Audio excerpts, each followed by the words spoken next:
یەکێتی تاڵەبانی دابدرێت. بەوەی کاردانەوەی ئۆپۆزیسیۆن و ڕێکراوەکانی کۆمەڵگەی مەدەنی فرۆشتنی زەویەکانی ناوچەی سووری ئامەد ڕاگیرە.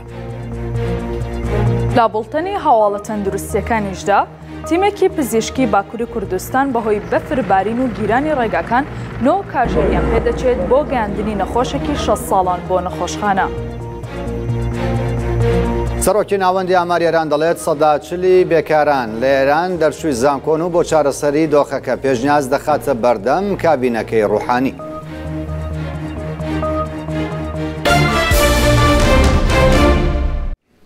سەرخێڵ ئەکبەر ڕۆستام کادری پارتی دیموکراتی کوردستان و پێشڕەو وەیسی کادری یەکێتی نیشتمانی کوردستان ئازاد دەکرێن. نێچیروان بارزانی سەرۆکی حکوومەتی هەرێمی کوردستان بە شێوەیەکی زۆر توند هەڵوێستی نواندووە سەبارەت بەگرتنی کادیرانی پارتی و یەکێتی بەبێ بڕیاری دادگا و بە شێوەیەکی نایاسایی و داوای لە لاهور شێخجەنگی بەرپرسی ئاژانسی پاراستن و زانیاری و ئەسمە دەرگوشی بەڕێوەبەری گشتی ئاسایشی هەرێمی کوردستان لاولێر کرد کە دەست بەجێ ئەو دوو کادیرە ئازاد بکرێن. دوایەوەی لە هەفتەی ڕابردوو سەرخێڵ ئەکبەر ڕۆستەم لەلایەن هێزێکی ئەمنی یەکێتیەوە دەستگیر کرا. تاریق نووری بەڕێوەبەری ئاسایشی هەولێر بە تۆڕی میدیای ڕووداوی ڕاگەیاند لە بەرامبەر دەستگیرکردنی ئەو کوڕەی ئەکبەر حاجی ڕۆستەم کادیرێکی یەکێتیان لاولێر دەستگیر کردووە و تاوەکو چارەنووسی سەرخێڵ ئەکبەر ڕۆستەم دیاری نەکرێ و ئازاد نەکرێت ئەو کادیرە یەکێتیش ئازاد ناکرێت. تەنیا سەدا دوی سوپای عێراق کوردە و کورد پێداگری لەسەرەوە دەکات بوونی کورد بە پێی ڕێژەی کورد بێت لە پەرلەمانی عێراق. ناسرارکی ئەندامی کوردی لیژنەی ئاسایش و بەرگری لە پەرلەمانی عێراق بە ڕووداوی ڕاگەیاند تەنیا سەدا دوی سوپای عێراق کوردە لە کاتێکدا بە پێی شایستەی دەبێت ڕێژەکە سەدا 20 بێت. هەرکی دەڵێت شتێکی بێبنەما نییە کە کورد سوپای عێراق بە سوپای خۆی نازانێت چونکە بوونی کورد لەو سوپایەدا زۆر کەمترە لە پشتی ڕاستەقینەی خۆی. ئەو ئەندامە کوردەی لیژنەی ئاسایش و ناوخۆی پەرلەمانی عێراق دەژڵێت دوای دانانی وەزیری بەرگری لە حکوومەتەکەی عادل عەبدولمادی وەک پەرلەمانتارانی کوردستان پێداگری لەسەر وەرگرتنی پشکی کوردەکەن لە ناو پۆستەکانی ئەو وەزارەتە. داوای ئەوەش دەکەن ڕێژەی کورد لە سوپای عێراق بە پێی ڕێژەکە بێ لە پەرلەمان. هەروەها پۆستە باڵەکانە وەزارەتی بەرگری کە پێشتر بەدەست کوردەوە بوون بدرێنەوە بە کورد لە نێویشیاندا سوپا سالاری عێراق. ئەمڕۆ شەشی کانونی دووەمی ساڵی 2019 ساڕۆژی دامەزراندنی سوپای عێراق و 98 ساڵە و سوپایە دامەزراوە. بەم بۆنەیەوە لە عێراق کرایە پشووی فەرمی بەڵام لە هەرێمی کوردستان ئەو ڕۆژە نەکرایە پشوو. قامقامی کۆیا بە وەکالەت داوای سزادانی ئەو کەسولانانە دەکات کە کەمتەر خەم بوونە لە پرۆژەی شەقامی جوسایدی مامجلال لە کۆیە. دوایەوەی لە بەرنامەی لەگەڵ ڕەنجی تۆڕی میدیای ڕوودا و تاوتوێی خراپی ڕێگەوبانەکان و خراپی ئەو ڕێگەیەکرا قایمقامی کۆی دەڵێت ئەو کەسەیان داوەتە دادگا و داوا دەکەن دادگا کاری خۆی بکات. تارق حەیدەر قایمقامی کۆی بە وەکالەت ڕایگەیاند بۆ چاکردنی ڕێگەکە 2.5 ملیار دینار پێویستە. لەو بارەوە نووسراویان ئاراستەی ئەنجومەنی وەزیران کردووە و چاوەڕێی وەڵام. بەنسبەت ئەو ڕێگە دووسایدێش کە لە کوێ هەیە هەم لە ڕوودا و پێرەشەو بوو کە کاگرنج بەرنامێکی لەسەر کرد لەسەر ئەو ڕێگە دووسایدی کە بە ناوی جەنابی مامجلال کراوە. ئێمە پێشتر ئەو ڕێگایەمان داوەتە دادگا داومانەتە دادگا هەر کەسێک کەمتر خەمە لە خراپی ئەو پرۆژە هیوادارین دادگا کاری خۆی بکات و سزا بەسەر ئەو کەساندا بستە بێنێ کە کەمتر خەبوون. لای خۆمانە وەکو ئیدارەی شاری کوێ کەیسەکەمان داوەتە محکەمە و هیواداریشین محکەمە کاری خۆی بکە و بۆ چاکردنەوەی ڕێگاکە بەڕاستی ئێمە پرۆپۆزەڵێکمان تەقدیم کردووە هەتاوەکو ئەنجومەنی وەزیران حالیان لەوێ بای 2 ملیار هیوادارین موافقەی لەسەر بکرێ و دەست بەکاربێ بۆی ئەو ڕێگای چاک بکرێت. پۆلیسی کۆی ئامارەکانی ساڵی 2018 ئاشکرا کردو لە سەرجەم ڕووداوەکان 85 کەس گیانیان لەدەستدا و 692 کەسیش بریندار بوون. علی عەبدوڵڵا بەڕێوەبەری پۆلیسی کۆی ڕایگەیاند لە ساڵی 2018 سێ حاڵەتی کوشتنی باڵە و 11 کوشتنی دیکەی بە مەبەستیش ئەنجام دراون. ئەو کات سێ حاڵەتی خۆسووتاندن و 6 حاڵەتی خنکاندن لە سنووری ئەو شارۆچکۆیە تۆمار کراوە. 27 کەسی دیکەش بە ڕووداوی هاتوچۆ گیانیان لەدەستداوە. ژمارەی سەرجەم ڕووداوەکان 3132 ڕووداو بووە، گیان لە دەستدان بەهۆی سەرجەم ڕووداوەکانەوە 85 ڕووداو بووە بریندارەکان بەهۆی سەرجەم ڕووداوەکانەوە 692 بریندار بووە، کوشتنی بە هەڵا 3 کوشتن بووە، کوشتن 11 بووە، خۆ خنکاندن 6 بووە، خۆ سووتاندن 3 هەبووە، خنکاندن لە سنووری بەڕێوەبەرایەتی قەزای کۆیە بە نەحیەی ئاشتی و نەحیەی تەقتەق و سێگرتکان 6 خنکاو هەبووە. ڕووداوی هاتوچۆ مردن 27 ڕووداو بووە، هەڕەشە لێکردن 240 ڕووداو بووە، فرتوفێڵ 228 ڕووداو بووە، سووتان 5 ڕووداو بووە، ڕفاندن 12 ڕووداو بووە. دەچینە سلێمانی مەکتەبی سیاسی یەکێتی نیشتیمانی کوردستان کۆبوو و چەند پرسێک تاوتو دەکات بۆ مەبەستە سامان بەشارەتی پامنێرە ڕوودا و لە سلێمانیەوە لەگەڵماندا سامان ئەجەندای کۆبوونەوەکەی ئەمڕۆی مەکتەبی سیاسی یەکێتی چییە؟ ئەم کاتان باش ئەلبەتە پێشنیوەڕێ ئەمڕۆ بە سەرۆکایەتی کۆسەڵ ڕەسوول عەلی جێگیری یەکەمی سکرتێری گشتیەکێتی نیشتیمانی کوردستان مەکتەبی سیاسی کۆبووەتەوە. ئەوەی کە ئەجەندای کۆبوونەوەکەی ئەوەیە کە بە قسە لەسەر یاخود تاوتوێی ئەو پێشاتانە دەکەن کە بۆ پێکەنانی حکومەتی هەرێمی کوردستان و هەروە حکومەتی نوێی عێراق. ئەلبەتە بەپێی زانیاریەکانی من بەیانی سبەی کە دووشەم دەکا حوتی مانگ شاندی پارتی دیموکراتی کوردستان دێنە شاری سلێمانی لەگەڵ یەکێتی نیشتیمانی کوردستان کۆ دەبنەوە. گڕی سێمی دانوستانەکان دەست پێ دەکاتەوە چونکە ئەوەنەی نەماوە بۆ زیاتر تێپەڕبوونی ینی ئەو ماوە زۆرەی کە بەسەر کابینەی نۆمی حکومەتی هەرێمی کوردستانە تێپەڕیوە، بۆیە ینی هەنگاوەکان خێراترن بۆ پێکەنانی کابینەی نوێ. بەسبەی لەگەڵ یەکێتی نیشتیمانی کوردستاندا پارتی دیموکراتی کوردستان کۆ دەبێتەوە. ئەجەنداکەوەیە کە یەکێتی نیشتیمانی کوردستان پێشووتر لەگەڵ پارتی دیموکراتی کوردستانە تاوتوێی هەندێک پۆست و هەروەها چۆنیەتی بەشداریکردنیان کرد لەگەڵ پارتی دیموکراتی کوردستان. سبەی پارتی دیموکراتی کوردستان ئەو داواکارانەی کە یەکێتیە بووە، ئەلبەتە جارێکی دیکە گفتوگۆی لەسەر دەکرێتەوە بۆی کە بزانرێت بەشداریکردنەکەی یەکێتی بە چی میکانیزمێکە یاخود پۆستەکان گۆڕاکاری بەسەردادێ یاخود نا، ئەوە سبەی یەکلایی دەبێتەوە. ئەوەی تاوکو ئێستا کە یەکێتی نیشتیمانی کوردستان پێداگیری لەسەر دەکاوەیە کە جێگری سەرۆکی حکومەتی پێ بدرێ لەگەڵ سەرۆکی پەرلەمان لەگەڵ چەند وەزارەتێکی سیادی کە ئەمانە داواکاری یەکێتی نیشتیمانی کوردستانە جگەلەوەی کە بەشداریکردنێکی ڕاستەقینەی پێ بکرێت لە کابینەی نوێی حکومەتی هەرێمی کوردستان، چونکە لێرە و لەوێ گلەی و گازندەیەوە دەکەن کادر و هەروەها بەرپرسانی یەکێتی نیشتیمانی کوردستان کە ڕۆڵی یەکێتی نیشتیمانی کوردستان لە کابینەکانی ڕابردووە ڕۆڵێکی لاواز بووە، بەڵام جارە دەیانەوێت ڕۆڵێکی بەهێزیان هەبێ لە تەواوی پرسەکاندا. ئەمڕۆ تاوتوێی ئەم پێشاتانە دەکەن، هەروە تاوتوێەوە دەکەن کە سبەی کە پارتی دیموکراتی کوردستان دێتە شاری سلێمانی لێرە ئەمان چۆن بتوانن پێشوازی لێکەن و گفتوگۆکان بە چه ئاراستەیەک بڕوە. ڕەنگە هەر سبەی ینی شاندەکەی پارتی یانی ئەمە یەکلای بکاتەوە لەگەڵ یەکێتی چۆنێتی پێدانی پۆستەکان، هەروەها وەرگرتنی ناوی کاندیدەکانی یەکێتی نیشتیمانی کوردستان. ئەلبەتە بەدەر نییە لەوەش ینی ڕەنگە هەل لە نێو دوای کۆبوونەوەکە یەکێتی نیشتیمانی کوردستان لەگەڵ بزوتنەوەی گۆڕانیش پارتی دیموکراتی کوردستان کۆ ببێتەوە، چونکە کە شاندەکە دێت ینی ئەبێ وەڵام و یاخود دواهەمین بڕیاری پارتی دیموکراتی کوردستانیش لەسەر چۆنێتی بەشداریکردنەکانیان پێ بدرێ، چونکە کات ئەوەندە نەماوە بۆ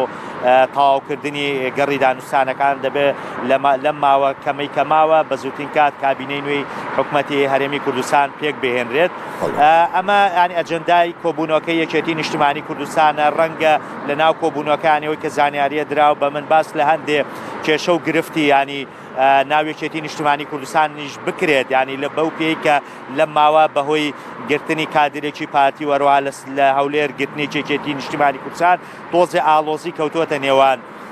پارتی دیموکراتی کوردستان و یەکێتی نیشتیمانی کوردستانە. چەند ئەمڕۆ لە هەوڵی چارەسەرکردنی ئەو ئاڵۆزیان ینی هەردوو کادری هەردوو لابەر بدرێ، بۆیە ئەمانە ینی قسەی لەسەر دەکرێت کە بەوەی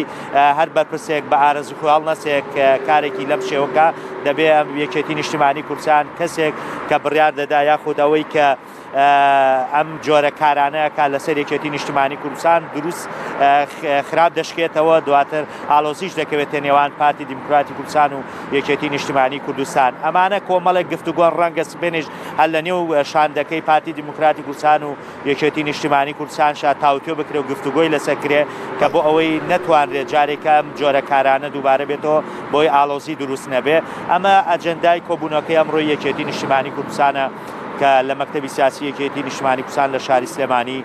بەڕێوە دەچێت. سامان بەشارەتی پامنێری ڕوودا و لە سلێمانی و لەگەڵمانەوەی گەلێک سپاس. بۆی خراپی دۆخی گوندەکانی سنووری قەزای خانەقین جوتیارانی ئەو گوندانە بە چەکەوە دەچنە سەر کێڵگە کشتتوکاڵیەکانیان. هۆژار ئیسماعیل ئەندامی ئەنجومەنی پارێزگای دیالە ڕایگەیاند دەرکەوتنەوەی مەترسیداری شانەکانی داعش لە گوندەکانی سەر بە خانەقین، هێرشکردنە سەر گوندەکان و کوشتن و بریندارکردنی خەڵکی سیڤیل جوتیارانی ئەو گوندانەی ناچار کردووە بە شێوەیەکی نیمچە هەمیشەیی چەکەڵگرن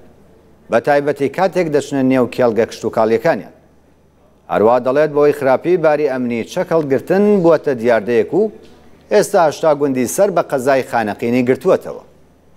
هۆشیار ئیسماعیل دەژڵێت جوتیاران لە کاتی چوونیان بۆ نێو کێڵگە کشتتوکاڵیەکانیان ناچارن چەک و تەقەمەنی هەڵبگرن وەک بڵێ دەچنە جەنگ نەک سەر بێستان و کێڵگە کشتتوکاڵیەکانیان و پەیداکردنی بژێوی ژیان. وە دۆخەکە پێویستی بە هەنگاوی دانایەنە هەیە بۆ چارەسەرکردنی و یارمەتیدانی دانیشتوان و دوورخستنەوەی مەترسی تیرۆر لەسەریە. ڕۆژی سێشەممە یەکێتی نیشتیمانی کوردستان و تورکمانەکان بەنیازن کەسێک لە شوێنی ڕێبوار تاڵەبانی بکەنە سەرۆکی ئەنجومەنی پارێزگای کەرکووک. پارتی و عەرەبەکانی ئەو پارێزگای ڕازی نین و دانیشتنی ئەنجومەنەکە بایکۆ دەکەن. قوڵبوونەوەی کێشەکان لە کەرکووک لە نێوان پارتی و یەکێتی هەمووانی نیگەران کردووە. قایمقامی کەرکووک داوا دەکات سەرۆک بارزانی ڕۆڵی هەبێت و پێگە و قورسایی خۆی لە بەغدا بەکار بێنێت بۆ ئاساییکردنەوەی بارودۆخی کەرکووک. ئەحمەد ئەسکەری ئەندامی فراکسیۆن یەکێتی لە لیستی برایەتی ئەنجومەنی پارێزگای کەرکووک بە ڕووداوی ڕاگەیاند لا کۆبوونەوەی ئەم هەفتەی ئەنجومەنی پارێزگای کەرکووک بە ناچاری دەبێت کەسێک بۆ شوێنەکەی ڕێبوار تاڵەبانی دەبنێت چونکە وەک دەڵێت ئیش و کاری خەڵک بەو هۆیەوە وەستاوە. ناکۆچی پارتی و یەکێتی لە کەرکووک قوڵ بووەتەوە و بەجیا کار بۆ ئاساییکردنەوەی ڕەوشی کەرکووک دەکەن. یەکێتی نیشتیمانی کوردستان دەیەوێت ڕۆژی سێشەممە کۆبوونەوەی ئەنجومەنی پارێزگای کەرکووک بکرێت و لەگەڵ تورکمانەکان بە یەکەوە نیساب تەواو بکەن و کەسێکی دیکە لە شوێنی ڕێبوار تاڵەبانی بە سەرۆکی ئەنجومەنی پارێزگای کەرکووک دەستنیشان بکەن. هەرچی پارتی و عەرەبەکانیشە دەیانەوێت بەشداری کۆبوونەوەکە نەکەن و شکستی پێبهێنن. کامیل ساڵەی قایمقامی ناوەندی کەرکووک بە تۆڕی میدیای ڕووداوی ڕاگەیاند کە تەماشای بارودۆخی کەرکووک دەکەم ڕۆژ لە دوای ڕۆژ دۆخەکە دژوارتر دەبێت. تاکو ئێستا دۆسیەی زەوی چارەسەر نەکراوە. ڕۆژ لە دوای ڕۆژ پۆستەکان لە کورد دەسەندرێتەوە. بۆ گفتوگۆکردن لەگەڵ بەغدا لەبارەی کەرکووکەوە پارتی و یەکێتی ڕێک نەکەوتون. ئەو گوتیشی دەبێت ئەو بارە ناساییە بە سەربازگەکردنی کەرکووک نەمێنێت و پێویستە یەکێتی و پارتی پارێزگارێک بۆ کەرکووک دیاری بکەن تاوەکو دۆخی شارەکە لەوە زیاتر خراپ نەبێت. کەرکووک دەبێت دۆخێکی تایبەتی پێ بدرێت و تێکەڵ بە بارگرژیەکان نەکرێت. کامیل ساڵایی ئەوەشی گوت وەکو قایمقامی کەرکووک داواکارم لە جەنابی سەرۆک بەڕێزیان پێگە و قورسایی خۆیان لە بەغدا بەکاربهێنن بۆ ئاساییکردنەوەی بارودۆخی کەرکووک کە هەمووانیش چاوەڕوانی جەنابی سەرۆکن. هەروەها ڕەوەند مەلا مەحموود جێگری بەرپرسی مەڵبەندی یەکێتی نیشتیمانی کوردستان لە کەرکووک بە تۆڕی میدیای ڕووداوی ڕاگەیاند. زانیاریم نییە لەوەی پارتی هەوڵی هێورکردنەوەی کەرکووکی دابێت. پێشتر لە نێوان ئێمە و پارتی لیژنەیەک هەبوو. لە دوایین کۆبوونەوەی مەکتەبی سیاسی یەکێتی و پارتیدا بە برادرانی پارتیان گوتووە کەرکووک و بەغدا و پرسەکانی هەرێمی کوردستان وەکو یەک پاکێج بە یەکەوە چارەسەر بکرێن. گوتیشی برادرانی پارتی لیژنەیان هەبوایە دەبوو لەگەڵ یەکێتی گفتوگۆ بکەن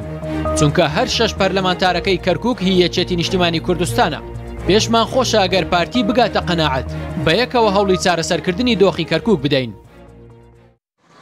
لە 16 ئۆکتۆبەری 2017ەوە بەهۆی ئەو دۆخە تایبەتەی بەسەر کەرکووک هاتووە. سەرۆکی ئەنجومەن و پارێزگاری شارەکە و بەشێک لە ئەندامانی ئەنجومەن و ئەندامانی پارتی لە ئەنجومەنی پارێزگای کەرکووک بایکۆتی کۆبوونەوەکانی ئەنجومەنیان کردووە و دەڵێن دوای ئاسایی بوونەوەی دۆخی سەربازگەیی شارەکە ئامادەن دەست بەکار بکەنەوە. لەبارەی کۆبنەوەی ئەنجومەنی پارێزگای کەرکووک و دیاریکردنی کەسێک بۆ پۆستی سەرۆکی ئەنجومەنی پارێزگا و پۆستەکانی دیکەی و پارێزگای زیاتر لەگەڵ بەڕێز ئیسماعیل حەدیدی ئەندامی پێشووی ئەنجومەنی عەرەبی و یەکێک لە دامەزرێنەرانی بەرەی هاوبەشی عەرەبی گفتوگۆ دەکەین کە لە کەرکووکەوە بە شێوەیەکی ڕاستەوخۆ لەگەڵماندای بەڕێز حەدیدی سڵاوتان نەبێت. ڕۆژی سێشەممە ئێوە بەشداری کۆبنەوەکەی ئەنجومەنی پارێزگا دەکەن.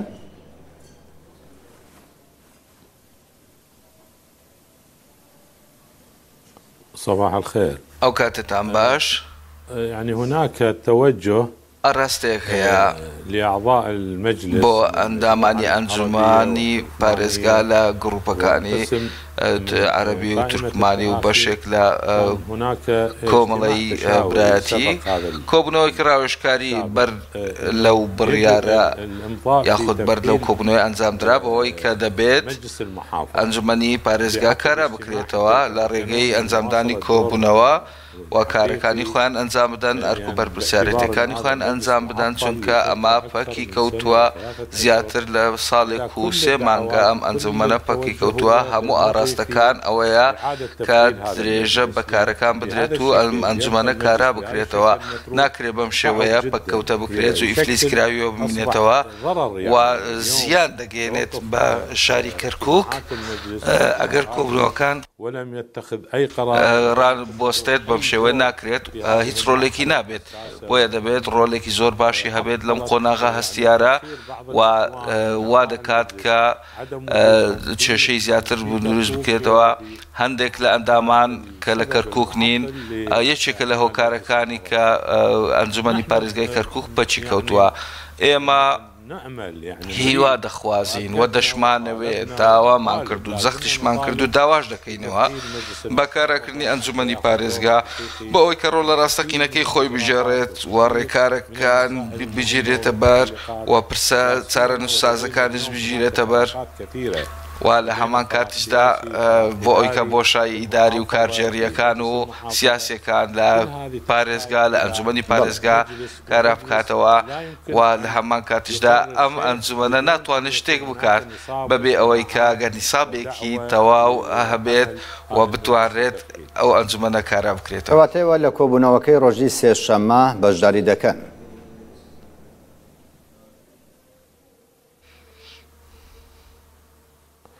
أنا لست عضوا في من أندام نيم لأنجمني بارزغا بلام إرادة هي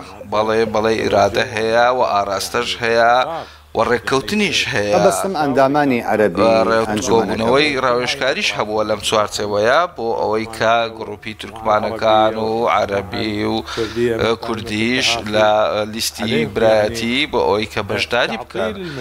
و پەککەوتنی ئەنجومەن و نەهاتنی ئەندامانیان نەهاتنی بەڕێز ڕێبوار تاالبانی ئەمە هۆکارە وا دەکات کە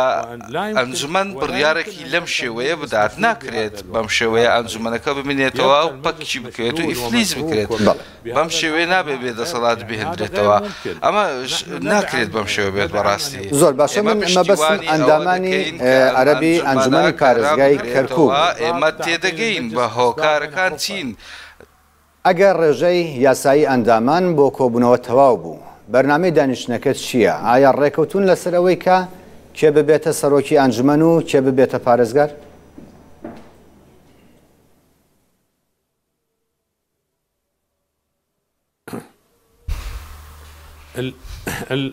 يعني إذا كان هناك أجر بيت ونصاب هبيت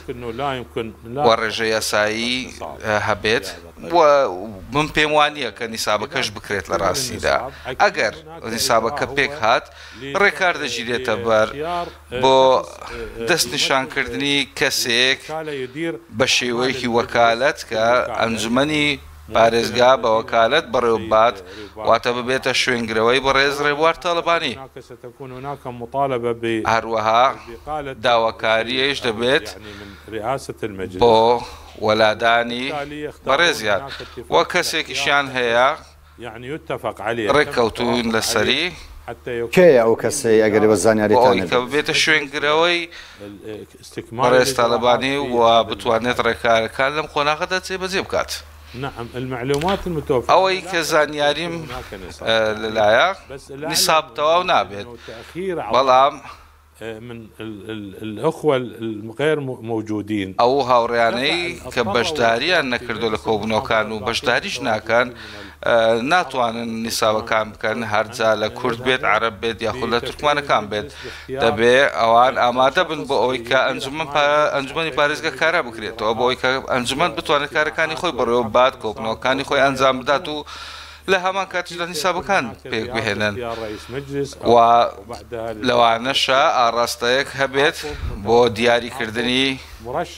ئەنجومە سەرۆکی ئەنجومەنی پارێزگا و لە هەمان کاتیشدا پارێزگاریش هەڵبژێرن واتە ئەم ئاڕاستەیە لە ئارادایە بۆ ئەوەی کە کۆبوونەوەکان بکرێت بۆیە پێویستە ئەنجومەنی پارێزگا کارا بکرێتەوە و ئەگەر ئەمانش نەکرێت بەڕاستی کێشە دروست دەبێت بۆشایی لە کارژێری دروست دەبێت ئەمانە هەموو ڕێکاری جیاوازی پێویستە و ئەنجومەنی پێویستە بۆ ئەوەی کە بتوانێت ئەم کێشان چارەسەر بکرێت ئەو هاوڕێیانەی کە نایەن دەوام و دەوامیش ناکەن بەڕاستی کێشەمان بۆ دروست دەکەن ئێمە داوا دەکەین بۆ ئەوەی کە بەشداری لە کۆبنەوەکان بکەن کەرکووک پشتی بە هەموو پێکانەکان بەستووە لە کورد و عەرەب و تورکمان و کریستیانەکان نەبوونی ئەم هاوڕێیانە زیانێکی زۆری بە ئێمە گەیاندووە بەڕاستی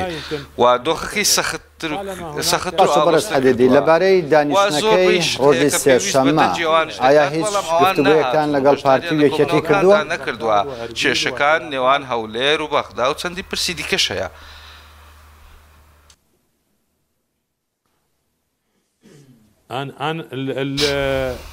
نحن طالبنا من ئێمە داوامان لەو برایانە کرد کە ئامادەن لە فراکسیۆنی عەرەبی و تورکمانی و ئەو هاوڕێیانەی لە یەکێتی نیشتیمانی کوردستان بۆ ئەوەی کە پەیوەندی لەگەڵ برایانی پارتی بکەن پارتی دیموکراتی کوردستان بۆ ئەوەی کە قەنەعەتیان پێ بهێنن بگەڕێنەوە شارێکە و ڕۆڵە ئاساییەکەی خۆیان بچێڕن تەنانەت بەڕێز ڕێبوار تاڵەبانی من خۆم پەیوەندی پێوە کرد و پەیوەندیشم هەبووە بۆ ئەوەی کە قایلیان بکەم بگەڕێنەوە کەرکووک کارەکانی خۆیان ئەنجام بکەن کە زۆربەی ڕێکەوتنەکان کراوە لە نێوان هەولێر و بەغدا پەیوەندیەکان ئاسایی کراوەتەوە سەرکردەکان پەیوەندیان هەیە چەندین وەزیر هەیە کورد بەڕێوەی دەبات لە پێکهاتەی حکوومەتی نوێی عێراقی ئەم ڕێککەوتنانە زۆر کراوان تەنانەت لەسەر بودجە و لە زۆربەی پرسەکانیش کراوە سەرکردە سیاسیەکان پەیوەندیان لەگەڵ یەکدی هەیە مادام ئەوانە پەیوەندیان هەیە و دۆخەکەیان ئاسایی کردوێتەوە و دەبێ ئەو ئەندامانی ئەنجومەنی پارێزگا ئەوانش بێت پێویست بە بایکۆتکردن ناکرێت کەرکووک فەرامۆش بکات ئێمە بەڕاستی بێبەش کراون لە زۆربەی شتەکان لە خزمەت گوزاریەکان لە هەموو شتێکان بەڕاستی دۆخی کەرکووک دۆخێکی نیگەرانە قەیرانی زۆرمان هەیە کێشوایی زۆرمان هەیە نەبوونی نەهاتنی ئەندامان بۆ دەوام وای کردووە کە زیان بەم پارێزگایە بگەێنێت بۆیە دەبێ دوای ئەوەی کە ئاساییەکانی نێوان هەولێر و بەغدا کێشەکان چارەسەر کرا و زۆربەی پرسەکان یەکلایی کراوە دەبێ و داواشیان لێ دەکەین و دووپاتیشی دەکەین بەڕێز ڕێبوار تاڵەبانی هاوڕێیانی پارتی کە بەشداریان نەکردووە داوای لێ دەکەین بگەڕێنەوە سەر دەوامی خۆیان سەرکارەکانی خۆیان تەنانەت با کێشەکەی خۆی لەگەڵ دادگاش چارەسەر بکات دوای ئەوەی کە ئەمریکی غیابی بۆ دەرچوو بە زیندانیکردنی پێویستە بەڕێز ڕێبوار تاڵەبانی بچێتە دادگا بۆ ئەوەی کە بتوانێت ئەو کێشەیە چارەسەر بکات و یەکلایی بکاتەوە و داوا لە پارێزگا ئەنجومەنی پارێزگا بکات کارەکانی خۆی ئەنجام بکات ڕێکارەکان دووبارە زیندوو بکرێتەوە داوا لە هەموو لایەنەکان دەکەن ئەو جارەش سازش بکەن لەگەڵ یەکدی ئەو جارەشیان لەگەڵ یەکدی سازانێکی باشیان هەبێت تاوەکو هەڵبژاردنەکان ئەنجام دەدرێت وە کەرکووک دەبێ ئەم قۆناغە تێپەڕێنێت و بچێتە قۆناغی سەرەتایی وە پێم وایە لە سەرەتای ساڵدا کەمتر لە ساڵێکدا دەبێ ئەم ئەنجومەنە چارەسەر بکرێت و کێشەکانی چارەسەر بکات بەڵام دواخستنی ئەمانە بەڕاستی زیان بەرژەوەندی گشتی و کەرکووک و کەرکوچەکان دەبێت و زۆربەی شت هەیە کە پێویستمان پێ ناتوانرێت بکرێت کە تایبەتە بە قوتی تاکی خەڵک ئێمە سوورین لەسەر ئەوەی ئەو کێشانە چارەسەر بکرێت و دۆخەکە زیاتر ئاسایی بکرێتەوە ئەجینا هاوڕێیان ناچارن بەم شێوەیە ئەم کە پۆستانە پڕ بکەنەوە و نیساب کۆ بکەنەوە بۆ ئەوەی کە ئەنجومەنی پارێزگا کارە بکرێتەوە و سەرۆکی ئەنجومەنی پارێزگا بە وەکالەت بەڕێوەبردرێت و پارێزگا بە هەمان شێوە ئەم ڕێکارانەمان زۆر پێویستان نەک بە یەکلایەن بە هەموو لایەنەکان دەکرێت ئەگەر بێت و کێشەکان بەم شێوە چارە سەر نەکرێت بەغدا بەرپرسیارە لەوەی کە دەست وەربداتە ئەمەوە ئەنجومەنی ئەمیندارێتی گشتی دەسەڵاتی هەیە ئەو کێشە چارە سەر بکات ئیدی ئەو شتێکی دیکە ڕوو دەدات. بەڕێز ئیسماعیل حەدیدی ئەندامی پێشووی ئەنجومەنی عەرەبی و یەکێک لە دامەزرێنەرانی بەرەی هاوبەشی عەرەبی لە کەرکووکەوە بە شێوەیەکی ڕاستەوخۆ لەگەڵمانابووی گەلێک سپاس. لا باشووری کوردستان هاوشێوەی ژیان و پارچەکانی دیکەی کوردستان لە سێ کەنیسە جەژنی کریسمەسی کریستیان ئۆرتۆدۆکسەکان بەرەوە دەچێت. لە باشووری کوردستان لە شارەکانی زاخۆ لە ئەنکاوە دهۆک کە ئەرمەن و سریان ئۆرتۆدۆکسەکانیان تێدا دەژی ڕێوڕسمەکانی تایبەت بە یادی لە دایکبوونی مەسیح کە ناسراوە بە کریسمەس بەرەوە دەچێت. عێشخان ملکۆ نوێنەری ئەرمەنەکان لە ئەنجومەنی پارێزگای دهۆک دەڵێ ئەرمەنەکان کە لە ڕووی ئاینیەوە ئۆرتۆدۆکسن و لارێمی کوردستان ئەمڕۆ لە سێ شوێن ئازادانە یادی جژنی کریسمەس دەکەنەوە. دەیبینن دیمەنی ڕاستەوخۆی بەیتولەحمە کە لەوێژ هێزێکی زۆری ئەمنی جێگیر کراون بۆ بەڕێوچوونی ڕێوڕسمی جەژنی کریسمەسی ئۆرتۆدۆکسەکان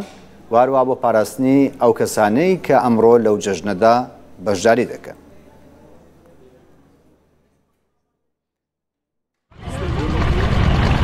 هەروەها لە ئیستانبولیش ئۆرتۆدۆکسەکان بە تایبەت پیاوانیان خۆیان فڕێبدەنە نێو ئاوی ساردی ڕووبارەوە و ئەمەش لەو ڕۆژەدا وەکو نەریتێکی ئاینیە بۆ خۆپاکردنەوەیە پاکردنەوەی ڕۆحی مرۆڤ بێت. ڕێوڕسمە دەست پێت کرد تەمان بدایەتی ئەمە چینە نوێژە خۆتکین پشتیوێنگی ئەم تێنە استقبالێترینین پێشوازی مهێوانێت عزیزکەین هەمی کەسێ بێت ئەم پێشوازی وڵاتکەین تەمان وەکی چۆن جەنابێتە گوتی زاخ و ئەف کەنیسان و کامت تێدا کوردستانی زاخ هەمیە نەبەسل زاخ و ئەف کەنیسە هەبی بەرێ چ کەنیسە کوردستانی نەبیت هەمی ئەرمەنێت کوردستانی دهۆکێ ئەربی لێ ئاوزیرێکی هەور هەمی تابعی کەنیسە مەبین بەس پشتی 2003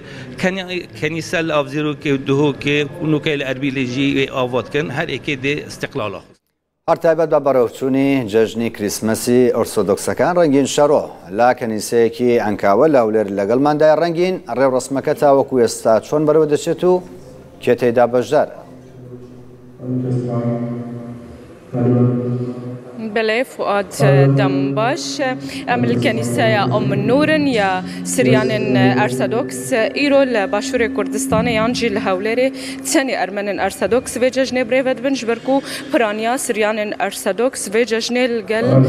بشندين طائفة ومذهب دي مسيحي بريفد بن نهاجي الفيد الكنيسة شماس الانجيلي بمرة شماس رستم او بيحترجمر بحثا فيري ورسمي بكي هروها كو ايرو ججنا غطاسة جيل جموان وبيحتاج مرة بحثا فيري ورسمي بكي هروها وآماجا بروشة أرمنان بكي العراقي وباشوري كردستاني. حضرة الشماس السلام عليكم. أولا ميلاد مجيد، ثانيا حابة إنك تحكي لي عن العيد. دموي لباري ججن و آهنگەکان بۆم باسکەیت ئاماژە بە ژمارەی ئەرمەنەکان بدەیت لە هەولێر. ئەمڕۆ جەژنی لەدایک بوون و بۆ تایفەی ئەرتۆدۆکسیکانە. ئێمە لە هەولێرین نزیکەی 120 خێزانین لە شارەکان دیکە ئاوارەین ئەو بەو دۆخەی کە سەری هەڵدا بوو لە چەند ساڵی ڕابردوودا. ئەمڕۆژ ئەم جەژنا پیرۆز دەکەین کۆبووینەتەوە لەم کڵێسایە هەموو ساڵێک بە ئازادی بە خۆشی شادی وە بەسەقام گیریەوە لە کوردستان بەڕێوەی دەبین. زۆربەی ئەو خانەوادانەی ئەرمەن لە ئاوارەکانی عێراقن بەڵێ هەمویان لەوانەیە چەند یەک دوو خێزان هەبێت لە هەولێر بەڵام ئەوانی دیکە لە مۆسڵ کەرکووک و بەغدۆد و شارەکانی دیکە ئاوارن. بەڕێز شەماس ئەم کەنیسەیە کەنیسەی ئوم نور تایبەتە بە سریانی ئارتۆدۆکسەکان ئێوە وەکو ئەرمەنی ئارتۆدۆکسەکان کەنیسەی تایبەتی خۆتان هەیە نەخێر بەڵام ئێستا ئەگەر خی گەورە ویستی هەبێت ساڵی داهاتوو کەنیسەکەمان کۆتای پێدێت واتە جەژنی قیامەت لە نوێ بێت بەڵێ ئەگەر کەنیسەکە تەواو بێت ئیدی خوا ویست بکات دەست پێ دەکەین بەڵێ فواد خۆست ئاماژە بۆیە کێ بکەم و بێژن مەزهبێ ئەرسەدۆکس نزیکی 12 سەدیژ هژمارە مەسیحیین جیهانەیە لێ پرانیان ئەرسەدۆکسیان نەها جەژنێ خۆ لەگەل کەسۆلیک و پرۆستان دەکەن لێ ئەرمەنن عێراقی و باشووری کوردستانی هێژی vê جەژنێت 6 هەتا هەفتێ هەیبێ دەلدار دەخن ئەس بچمە جەم هەنە کەسێ دیژ بزانم ڕەو شاوات شاوایە عید مەجید و جەژنتان پیرۆز بێت هەموو ساڵێک بەخۆشی بەسەری بند پێیامتان بۆ جەژن بەخێر هاتنتان دەکەین پەیامی من ئاشتیە ئاشتی بۆ هەموو جیهان خۆشەویستی بۆ هەموو جیهان عید مەجید جەژنت پیرۆز بێت پەیامی بەڕێستان چیە دۆخی ئێوە چۆنە جەژنی ئێوەش پیرۆز بێت هیوای ئاشتی و تەبایی بۆ هەموو جیهان دەخوازین فؤاد هدی ارمن برای خود دنیا کنیسش بکو قداس خو بریو بن قداس واجی نزدیکی 2 ساعت او بریو چم تخص آماجه بوی که بکم جبلی ارمنا هجمارك قبطي هن الفديك او جي مذهبك مسيحيانك اج مصر الفردجين او جي دوی هيدا اگر ايرو الگر ارمن باشور كردستان ججنا خو دار نخن هر ود به هيدا ججنا خو الفرد الدار بخن لكنيسه ام النور او جي رنگین شرو پیامنێری ڕوودا لە ئەنکاو لەگەڵمان نابووی گەلێک سپاس دەکەین کاتی پێشکەشکردنی هەواڵە تەندروستیەکانە ڕۆژین لەگەڵماندا ڕۆژین سڵاو لێ بێدێنە لای تۆ سڵاو لەبێت فواد لەگەڵ